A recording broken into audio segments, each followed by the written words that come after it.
So human trafficking does not happen in isolation. Sometimes we think that human trafficking is about kidnapping and about strangers, but the more we work with survivors, the more we learn that trafficking is often perpetrated by someone that the person knows, loves, and trusts. And so what we're looking for, or what we're telling service providers, schools, law enforcement, child serving agencies, really pay attention to the kids who have vulnerabilities.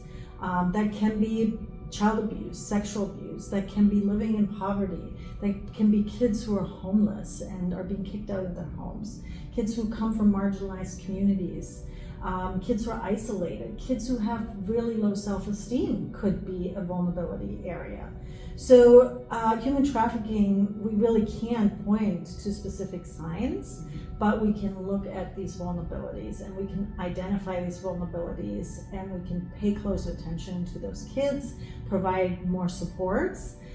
For example, refer to an organization like yours who can then support trauma services and resiliency services. But those are some of the broad buckets that we really look at and that we find are closely tied to human trafficking and human trafficking vulnerabilities. Definitely.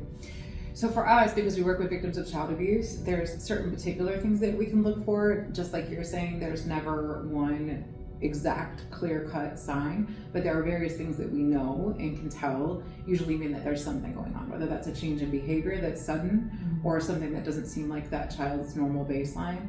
So withdrawing or anger outbursts, behavior that isn't familiar with what should be for their typical age. So they're of a certain age and they're talking in a way that maybe they shouldn't be. At 14, they're talking like a 4-year-old. And is there particular reasons for that that aren't necessarily that they are cognitively delayed or there's something like that going on?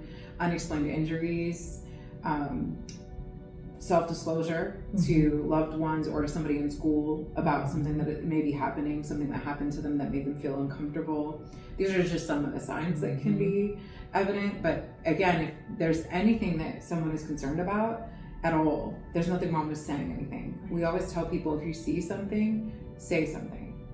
There's nothing wrong with saying anything. If nothing is actually going on, nothing is going to happen. But if you don't say anything and something is going on, bad things can happen. Yeah. I'm choosing the second one, private concerns. Yeah. So if you see something, say something, you can report it to 216-696-KIDS, to the Children's Services Hotline, to law enforcement, to a hospital, somewhere where you feel safe. And then the way that you can get more involved in our organization is to look at our website, www.canopy.org, to learn the signs, to learn various resources that are available in the community, like the Collaborative to End Human Trafficking and other organizations that can intervene and help people when they're experiencing these things. That's great. And it sounds like a lot of, again, what we're asking people to do is educate themselves more, because there are a lot of misconceptions out there, both around human trafficking and child abuse. Yes. And that's true for our organization as well. Anyone who wants to learn more can go on our website. It's www.collabtoendhc.org. Okay. We have a campaign that's Humans Over Human Trafficking, where people can take the pledge to learn more and take trainings. So there's lots of information there. And that's always the first step we recommend, is learn more, equip yourself with knowledge, know what hotlines to call, what numbers to call, what resources to access in our community, and be educated on what's out there and how you can support children. Absolutely.